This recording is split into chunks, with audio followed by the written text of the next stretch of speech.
She tore into the janitor right in front of the entire showroom, mocking him, belittling him, calling him a disgrace to the brand. All the while, she had no idea the man she humiliated was the new owner, silently watching every move. Raymond Ellis parked his pickup across from McAllister Motors just before 7 a.m. The lot was nearly empty, save for a few eager employees who liked to clock in early. He sat for a moment longer in the driver's seat, staring at the sleek glass facade of the dealership. The sun hadn't yet broken the horizon, but the fluorescent glow from the showroom was already casting its artificial brightness. With a sigh, he grabbed a mop bucket and a duffel bag from the passenger seat and stepped out. Khaki work pants, black non-slip shoes, and a blue maintenance shirt embroidered with the name Ray. He looked every bit the part of a janitor. But Raymond Ellis wasn't just any janitor. 3 weeks earlier, he'd finalized the acquisition of McAllister Motors through an LLC under his holding company. After nearly 30 years in automotive sales, franchising, and commercial real estate, Raymond was returning to the industry that had first given him a shot, but this time, on his terms. Before making any sweeping changes, he wanted to experience the dealership firsthand, unfiltered by titles or pretenses. A few employees nodded politely as he entered through the back, acknowledging him, but keeping their distance, the usual treatment for someone in coveralls. Inside, the dealership was already buzzing. Salespeople were unlocking cabinets, the front desk was reviewing the schedule, and a fresh delivery of SUVs sat neatly lined up from the night before. But no one paid much attention to Raymond. That was exactly what he wanted. At 8:15 sharp, the general manager arrived. Colleen Draper clicked through the doors in sharp red heels, navy slacks, and a white blouse so tightly tucked it looked stitched into place. Her black leather handbag slapped against her side with each precise step past the reception desk. Sales reps straightened their backs immediately. "Morning, Miss Draper," one called out. She barely acknowledged him. "Let's have a strong day, people." Raymond was mopping the showroom floor when she first noticed him. Her heels stopped inches away. She turned her head slowly, eyeing him like he was a blemish on an otherwise flawless display. "Who cleared maintenance to be in the showroom during open hours?" she barked, loud enough to draw attention from a couple of early customers. Without looking up, Raymond replied, "Just trying to get the floor cleaned before it gets busy." "Try harder," she snapped. "You're dragging dirt across our high-gloss tiles. That mop water looks like coffee. Are you even using a fresh bucket?" He paused, then calmly looked up. "Yes, ma'am. Fresh water. Fresh mop head." Colleen scoffed. "This isn't a gas station bathroom. Keep it moving. Out of sight." Raymond gave a single nod, turned, and continued mopping toward the side hallway. She shook her head in disdain, muttering about falling standards as she walked off. No one said a word. A few employees avoided eye contact. Milo, a young salesperson, looked like he wanted to speak up, but didn't. Raymond wasn't surprised. People didn't risk their jobs for the janitor, especially when the boss made a scene like that. But in that moment, he saw everything he needed: the tone, the performance, the need to show power in front of others. It wasn't about the mop. It was about reminding everyone where they stood. But Raymond wasn't here to fight. Not yet. He was here to watch, to listen, and Colleen Draper had just given him the clearest introduction he could have asked for. Later that afternoon, the dealership buzzed with an unusual midday crowd. A couple test drove an SUV. A young family filled out paperwork at finance. An older man flipped through brochures at the coffee station. Pop music hummed faintly through the speakers. Colleen remained at her favorite post, center stage near the reception desk, keeping a hawk's eye on everything and everyone. Raymond, wiping down a display in the corner, moved slowly, deliberately, more observer than cleaner. He noted who avoided whose gaze, who flinched when Colleen passed. Almost everyone did. Then came the moment. A small child from the family at finance spilled a cup of juice near the front door. The mother scrambled, embarrassed, searching for paper towels. Before she could react, Raymond was already there, kneeling with a towel. The father, dressed in a golf polo, smiled appreciatively. "Thanks, man. Appreciate it." "No problem," Raymond replied, barely breaking stride. But Colleen spotted him, and that was all she needed. "Oh no!" she exclaimed loudly, striding toward him as if he were an intruder. The room didn't fall silent, but it shifted. Heads turned. Conversations paused. "You're wiping the showroom floor?" On your knees? What is this? A daycare? She glanced at the family. I apologize for this. It won't happen again. The mother tried to object. No, he was helping us. But Colleen ignored her. You think this is how we present ourselves? Some maintenance guy crawling around like it's a truck stop? You're making us look cheap. Raymond stood slowly, the towel still in his hand. He didn't speak. He didn't need to. Colleen shook her head. Do you have any idea how much these cars cost? How hard we work to create a luxury experience? And you're out here like it's amateur hour. Milo stepped forward, hesitant. Miss Draper, maybe it's not. Not your turn, Milo, she snapped, her glare fixed on Raymond. I'm calling Marcus in facilities. You shouldn't even be on this floor. Raymond, steady as ever, responded quietly. You done? Colleen blinked, momentarily caught off guard by his calm. I'm here to work. That's all I'm doing. Clean messes. Keep the floor safe. The stillness in his eyes unsettled her, if only for a second. She regrouped. Then keep it clean in the service bay, not where people actually spend money. She spun on her heel and stormed toward the offices. Lana, the receptionist, offered Raymond an awkward smile as he passed. He didn't return it. He went back to his cart, cleaning, one towel at a time. But now the mood had shifted. People whispered, not just about the confrontation, but about him. There was something about the way he carried himself, the way he didn't flinch. It didn't fit the role. In the finance office, the father leaned toward his wife. That guy doesn't look like a janitor, she nodded. And she looks like trouble. But Colleen didn't care who saw. She'd made her point. What she didn't realize was, so had Raymond. By 1:45 p.m., the break room buzzed with quiet chatter. Employees munched on sandwiches, scrolled through phones. Lana sat with Milo. Across from them, Dana, the blunt finance assistant, peeled the foil from her turkey wrap. You saw what happened, right? Lana asked. Milo nodded. Hard to miss. She didn't need to go off like that. Dana shook her head. He didn't do anything wrong. She embarrassed him. Twice. Dude was just cleaning up after a kid, Milo mumbled. Dana leaned back. You two think something's off about him? They glanced at her. What do you mean? Milo asked. I don't know. He doesn't act like a janitor. Doesn't flinch. Doesn't fumble. Even the way he talks. It's like he's watching us. Lana's eyes widened. You think he's corporate? Dana shrugged. Wouldn't be the first time someone came in undercover. My cousin works at a resort. They had the new owner pretend to be valet. Milo scoffed. Yeah, but this is Charlotte. A dealership. That stuff doesn't happen here. Dana pointed with her sandwich. This place changed ownership a few weeks ago. Colleen didn't say much, but I heard her snapping at someone about the buyer keeping a low profile. And no one knows who bought it. Just some holding group. Lana blinked. You think he's the guy? Dana grinned. Could be. He sure doesn't move like a janitor. Milo leaned back, still skeptical, but the pieces were starting to fit. The way Raymond moved through the building, watching, listening. The way he stood up to Colleen, calm, unshaken. And she hated that, Dana added. In the hallway outside the break room, Raymond paused at the utility sink, refilling a bottle.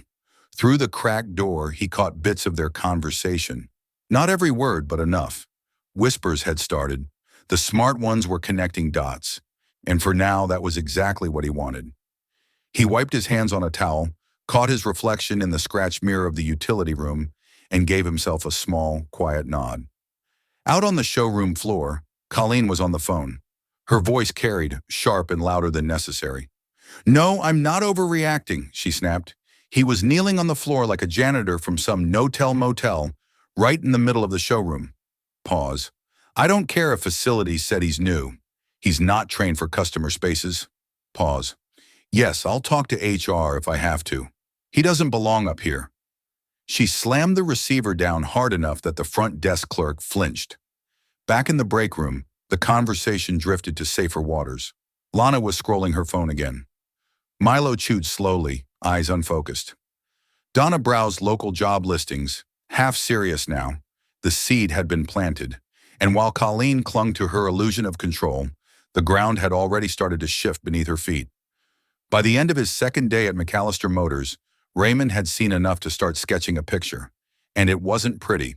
From the outside, the dealership gleamed, glass polished, cars shining under LEDs, sales staff grinning like they meant it. But beneath the veneer, it was a place built on fear, favoritism, and silence. It wasn't just Colleen. It was the way her presence warped the room. He watched her scold a receptionist for laughing too loud near the entrance. She barked at a porter for touching a showroom model without gloves. And when a tech tried to explain a warranty snag, she cut him off mid-sentence and walked away. No one pushed back. No one asked questions. They moved around her like she was a live wire. Even the assistant manager, Dean Hollow, kept his head down. 10 years in the game. But Raymond saw it, the look of a man who'd traded his voice for survival. Dean fixed Colleen's messes quietly, never taking credit. Raymond caught him during a slow hour. "You've been here long?" he asked, wiping a fingerprint off the glass. Dean didn't look up. "Almost 7. Looks like you run a tight ship." Dean gave a hollow chuckle. "Not my ship." Raymond tilted his head. "Still, people come to you when they need something handled." Dean finally looked his way, just a glance. "You're not a regular janitor, are you?" Raymond smiled. "Why do you say that?" Dean hesitated. "No offense. Just, you carry yourself different, like someone who doesn't have to be here." Raymond folded the cloth over the bucket rim. "Maybe I'm just someone who wants to see what happens when nobody's watching." Dean gave a slow nod. Recognition, or maybe relief. At lunch, Raymond drifted through the service bay. Technicians hunched under hoods, grease-streaked hands wiping sweat. They worked hard, but none of them got invites to the team-building retreat Colleen bragged about to the sales team. "Think she even knows our names?" one mechanic mumbled. "Only if we screw up," another answered. Mid-afternoon, Raymond passed the conference room. Colleen held court in front of a whiteboard. Numbers, quotas, brand perception. Her words were slick and fast, but her eyes scanned for cracks. Any sign of dissent earned a warning glare. "You're not just selling cars," she said, circling a figure. "You're selling us. Every interaction is a reason to trust us, or a reason to walk." Milo shifted in his chair. "Perception is everything," she went on. "And if we're not holding every department to that standard, we lose." She didn't say his name. She didn't have to. In the hallway, Raymond leaned against the wall and scribbled 4 words in the notebook tucked in his pocket. They work through fear. By closing time, the showroom sparkled, the trash bins emptied, and the air smelled faintly of lemon disinfectant. Raymond pushed his cart toward the back exit as Colleen passed by. "Let's try not to embarrass us tomorrow, she said, not breaking stride. He didn't answer. He didn't have to. She wasn't looking at the right things. And what she missed was exactly why he was there. McAllister Motors was quieter than usual. Not the kind of quiet that meant fewer sales or customers. This was heavier. People came into work like they weren't sure where they stood. Some exchanged glances. Most kept their heads down. Even Colleen, who normally strutted through the place like she owned it, moved slower, lips pressed tight. Raymond had arrived earlier than everyone again. But this time, he wasn't pushing a mop bucket. He was in the upstairs office suite, the one that had sat empty for weeks. The door now had a simple plaque, R. Ellis. Around 10 a.m., he called for Colleen. She came up with arms folded, mouth locked in a neutral line. She didn't sit until he motioned. "This isn't a courtroom," he said. "You can breathe." She let out a dry, bitter laugh. "I guess you want my resignation." "No," Raymond said. "I want the truth." That caught her. "I want to know how it got this way, how you convinced yourself fear would lead to excellence." She sat back, voice slower now, more human. "When I got here, this place was chaos. Sales were flat, morale was non-existent, and people were too casual. I brought structure, control, and it worked. We became the top branch in the state." "But at what cost?" Raymond asked. She stayed silent. "You humiliated your team. You turned leadership into theater. You confused discipline with dominance, and people stopped speaking up. That's not leadership, Colleen. That's insecurity wearing a badge. I was trying to keep things tight, keep people focused." "You kept them silent," he corrected, "and they performed, but not because of you, in spite of you." Her face twitched at that. Raymond leaned back. "You're smart, capable. You know how to move numbers, but you lack emotional discipline. And that matters more than you think. She stared at him. So what now? You're on leave. Effective immediately. Paid for now. HR will handle your exit review. You can reapply in 6 months, somewhere else. But here, it's done. Colleen looked at him, neither angry nor surprised, just hollow. Raymond stood, extended his hand. She shook it without a word. On her way out, she passed Dean, waiting just outside. He gave her a look, not smug, not pitying, just steady, then walked in. Raymond nodded toward the chair. Have a seat. Dean sat cautiously. I saw how you handled things this week, Raymond said. You kept the place from falling apart. Quietly. That's leadership. I respect that. Dean paused. You're not like the others. Raymond shook his head. That's the point. They talked for 20 minutes. By the end, Dean was offered interim general manager. He accepted. Word spread fast. By lunch, the staff knew Colleen was out. No one cheered. It wasn't that kind of place. Not yet. But they did breathe.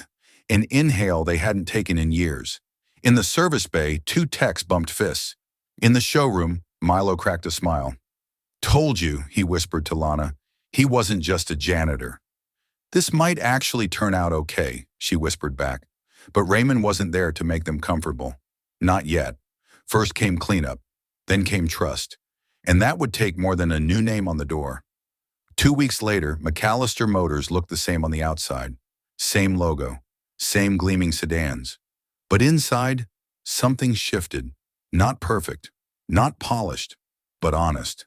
The staff still worked hard. Still dealt with cranky customers and long days filled with test drives and oil changes. But they spoke more freely. Jokes returned to the break room. Even the receptionist stopped glancing over her shoulder when she laughed. Raymond met with each department, not in cold conference rooms, but in workspaces. Sleeves rolled up, phones off. He didn't lecture. He listened, took notes. Sometimes he just stood there, hands in his pockets, watching how people spoke to one another. And slowly the walls came down. On a Friday afternoon as the week wound down, Dean organized an informal cookout out back. Raymond climbed onto a small pallet stacked with boxes to speak. No microphone, no formality. All right, everybody, he called. Just a few words before the burgers are gone. Laughter rolled through the crowd. Faces looked up, some still unsure, some already hopeful, a few downright relieved. I bought this place because I believe places like this matter, Raymond said. Not because they sell cars, but because they run on people. People who show up early, stay late, solve problems, make customers feel seen. And that only happens when people feel respected, from top to bottom, management to maintenance. If respect isn't the foundation, the whole thing cracks. Heads nodded. Even the service guys who rarely spoke up looked his way. I'm not perfect, Raymond continued. I'll miss things, but I promise I won't stop listening. If something's broken, bring it to me. If you've got a better way of doing something, speak up. You don't need a title to have ideas. Lana glanced at Milo, who smiled just a little. Raymond scanned the crowd. One more thing. Your uniform doesn't matter. What you drive doesn't matter. How many zeros in your bank account? Doesn't matter how you treat people. That's what matters. The crowd fell quiet, not forced, just real. Dean stepped forward, clapping once. Others followed, not roaring applause, just steady, sincere. As people returned to their food, Dana from finance handed Raymond a soda. I gotta say, I didn't think I'd see this place turn around. Raymond smiled. We're not there yet, but we're pointed in the right direction. That's a start. A few feet away, Milo approached, hesitant. Mr. Ellis, I just wanted to say thanks. Not just for, what happened, but for giving us a shot, for listening. Raymond gave a small smile. It's Raymond, and you don't have to thank me for something you should have had all along. They shook hands. Later that evening, as the lot cleared and the sun sank over the city skyline, Raymond stood near the service bay. The mop bucket he once pushed sat in the corner, right where he left it. He looked at it for a moment, then turned and walked away. Because respect isn't given once, it's earned again and again, in the small choices. And sometimes the biggest lessons don't come from power. They come from staying quiet long enough to hear what others never say out loud. If this story meant something to you, take a second. Think about how you treat the people around you, especially the ones you overlook. And if you believe respect still matters, you know what to do.